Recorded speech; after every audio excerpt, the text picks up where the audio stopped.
Estamos con nuestro invitado, el señor abogado Henry Eduardo Calón Camacho, que tiene una gran experiencia, 47 años de edad, ya ha caminado por la Procuraduría, nadie de Procuraduría, tuvo algunos años frente a la Secretaría del municipio de Guayaquil.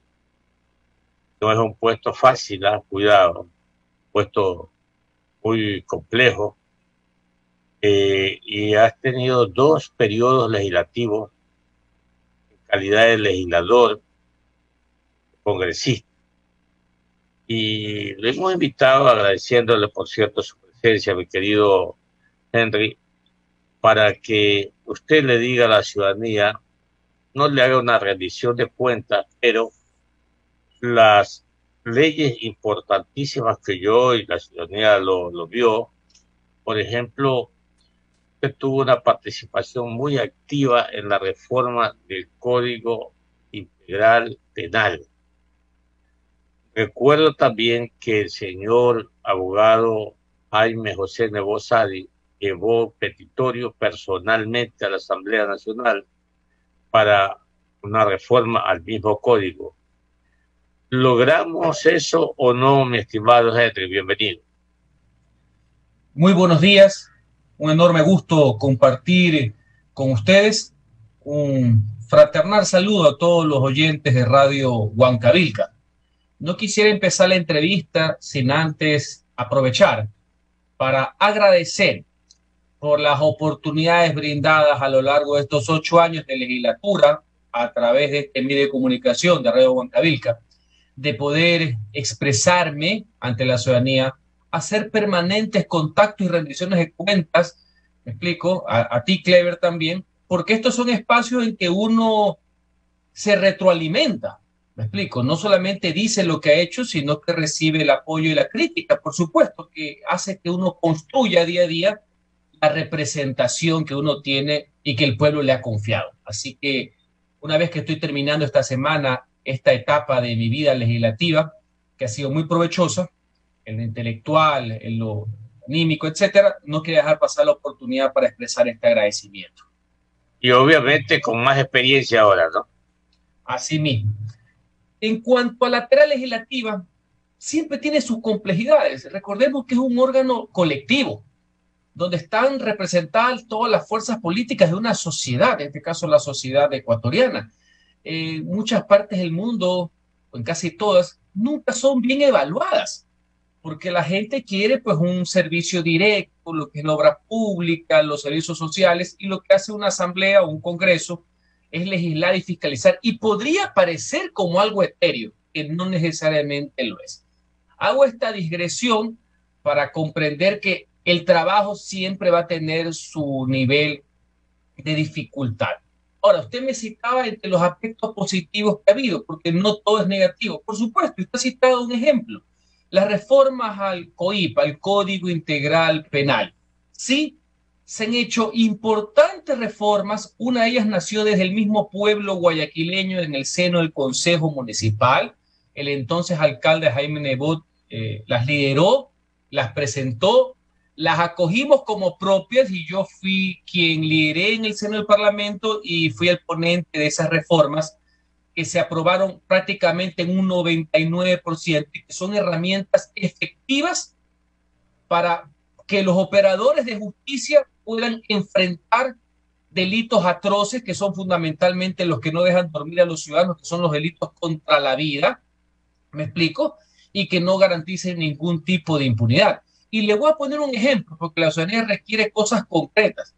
Hubo un artículo que inclusive yo incorporé, que no estuvo en el proyecto original, y tiene que ver que los delitos contra la vida, asesinatos, violación, secuestro, entre otras, las personas que son sentenciadas, y que recordemos que hay acumulación de penas hasta 40 años, no sean sujetos de medidas de prelibertad que se denominan, de régimen abierto o semiabierto. Es decir, esos señores que han violentado la vida de los ecuatorianos cumplen su pena en su integralidad, porque la recuperación y rehabilitación a la que tienen derecho humanamente, según la Constitución, debe ser integral. No va a ser que le apliquen el 2 por 1, que sale el 50%. No, no, no, no. Usted ha visto sentencias que han salido últimamente en violaciones, etcétera, más de 35 o 36 años o en asesinatos, pues la cumplen entero. Esa es una de las formas eficaces, utilizando la ley con firmeza, por supuesto, de estar a favor de las víctimas, no de los victimarios. Entonces, ahí le respondo por un ejemplo. Ahora bien, Clever, esas normas y esas reformas, sin aparatos judiciales honestos, transparentes, con conocimiento, señores, serán, una vez más, como muchas cosas, letra muerta, tinta sobre el papel. O sea, hace falta mucha decisión, mucha convicción para aplicar la norma, ¿no? Ahora, 7:15. Abogado Cucalón, también estuvimos en la legislatura actuando con la ley de seguridad social. Tema muy complejo, muy difícil. No terminamos de resolver, pero hasta dónde aportó Henry Cucalón en esa idea de reformar, mejorar esa ley tan importante para todos los ecuatorianos.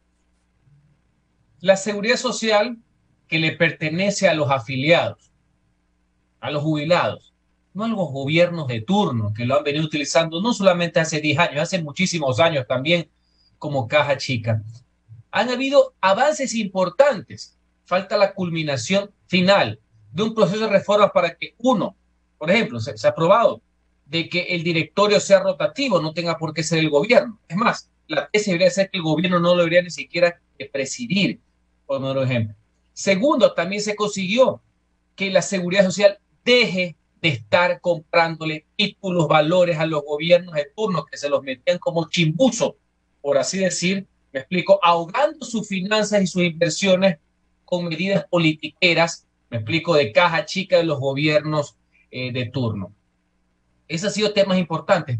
Algo que nos faltó, que recién aprobamos el primer debate y nos faltó, reitero, lo difícil que es en una convergencia de varios sectores políticos, pero se avanzó en algo importante, algo que ha sido una lucha de nosotros, y digo nosotros, el Partido Social Cristiano, desde el año 2014, en que usted se acordará, Clever, el gobierno del presidente Correa, imbuido en el más puro estatismo, le metió un zarpazo a los fondos previsionales privados cerrados, que son adicionales a la obligatoriedad que tenemos todos los ecuatorianos de aportar a la seguridad social, que muchas entidades privadas públicas también tenían de forma voluntaria aparte. Y no sé si usted se acordará que quisieron meterle y le metieron mano y les quitó la administración hasta el fondo del magisterio, por citar un ejemplo.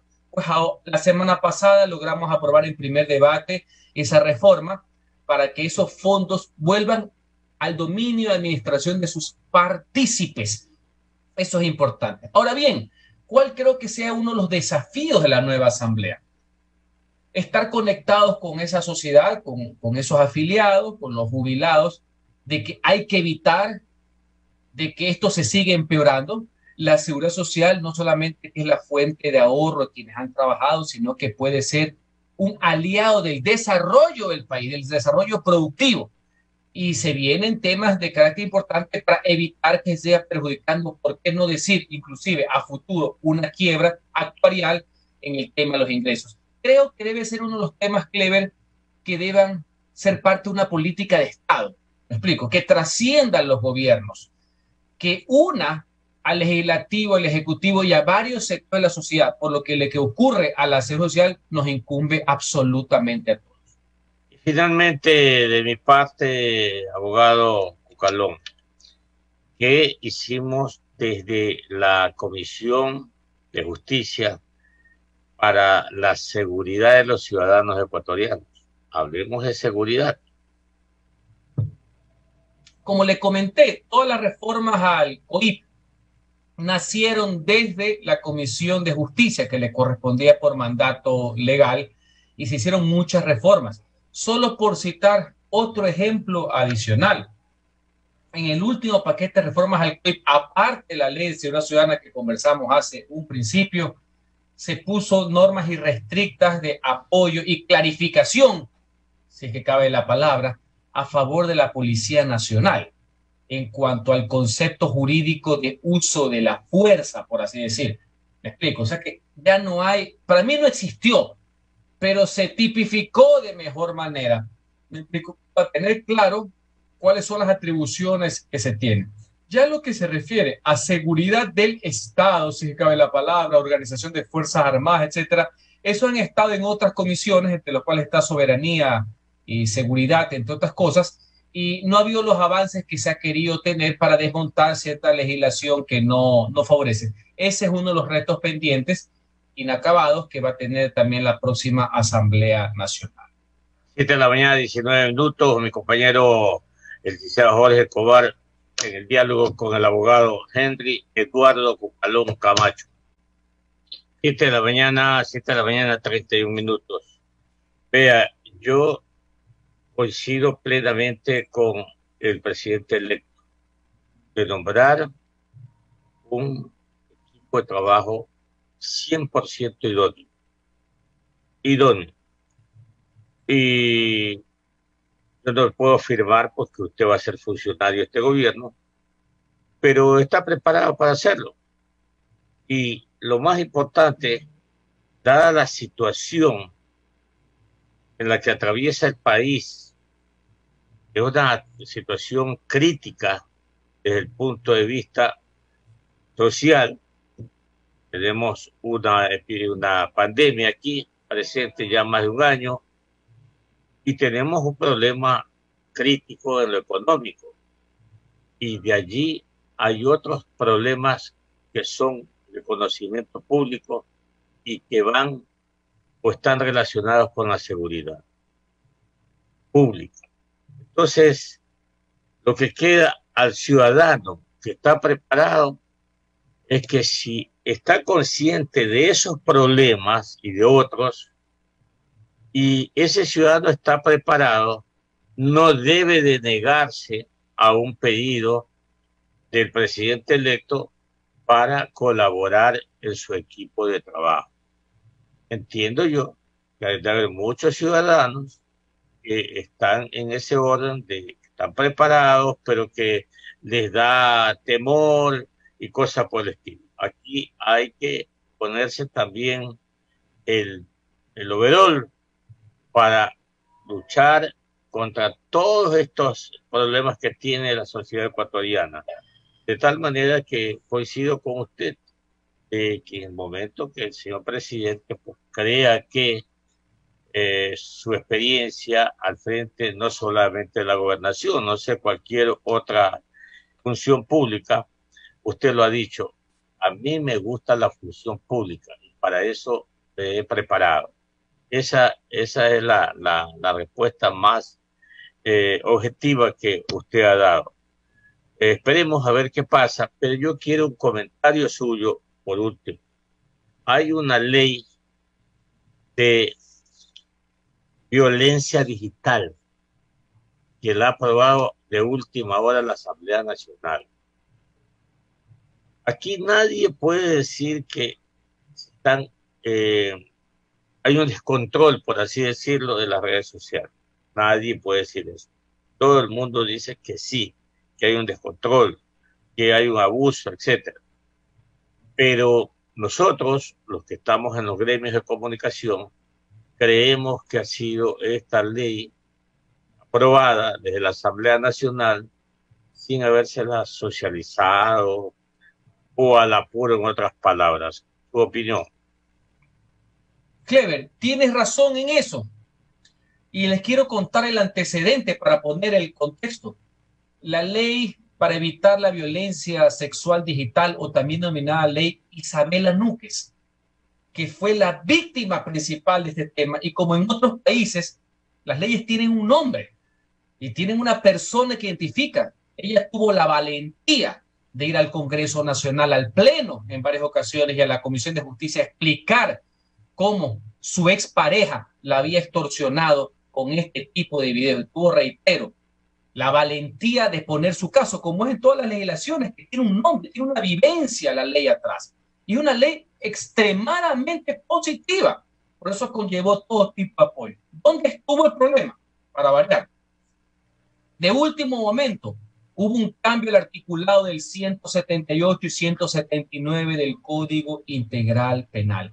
Y tal y como han quedado esos artículos que se votaron en paquete en la ley, no individualizados, dan mucho que desear y han sido motivo de crítica justa como la que están planteando y de preocupación de estamentos de los periodistas a los cuales los comprendo, también inclusive la fiscalía, porque esto que sucedió en el último momento desnaturaliza cuál es el concepto. ¿Cuál era, Clever? Que una persona que ha sido parte de este tema sexual digital obviamente no utilice para mal, pero tan mal está redactado de último momento el artículo de que parecería que rompe el principio penal de que si uno tiene una grabación que no tiene nada que ver con sexual digital, por así decir, y con extorsión, uno no pueda hacer parte pública de esa misma grabación, principio que ha estado siempre, o inclusive el acceso por sectores periodísticos. Así que, como ha llegado esta preocupación legítima, yo también les informo a ustedes a través de Radio Huancavilca que el día de hoy en la mañana, en la sesión que tenemos en 1 hora y media, se ha pedido la reconsideración de ese artículo. La ley lo prevé hasta en la siguiente sesión y estoy más que seguro que ese artículo va a ser, esos dos artículos básicamente, van a ser reconsiderados porque nosotros no podemos permitir eso. En mi caso, Clever, en el año 2013, cuando en la mayoría correísta se aprobó la ley de comunicación, yo voté en contra.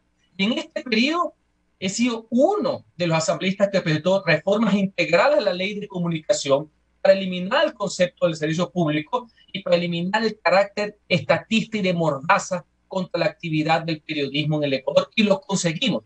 Me faltan más cosas. Y que ha sido uno de los compromisos del presidente Lazo, de hacer una verdadera ley a favor de la libertad de expresión, por así decir, porque recordemos que debe haber una normativa. El pueblo ecuatoriano en el año 2011 en una consulta exigió una ley. Lo que no dijo el pueblo fue el mamotreto que se aprobó en el año 2013. Pongámosle un ejemplo. Así que esperemos que en el transcurso de la mañana de hoy esos artículos sean reconsiderados y que quede lo neurálgico de la ley, que es una ley positiva y reitero, es lo que yo denomino la ley Isabela Núñez. Sí, y finalmente ojalá se reforme la otra ley, que es importantísima, la ley de telecomunicaciones, que va de la mano con la ley orgánica de comunicación. Esperemos a ver qué pasa más adelante. Mi estimado Henry, muchas gracias por estar con nosotros. En cualquier momento, como dijo usted, la función pública se ha preparado para ello. Donde toque servir a la patria, hay que hacerlo, y en el evento que lo haga, le deseo muchos éxitos. Muchísimas gracias, Clever, Jorge, gracias por la oportunidad y espero seguir estar en contacto con ustedes. Gracias.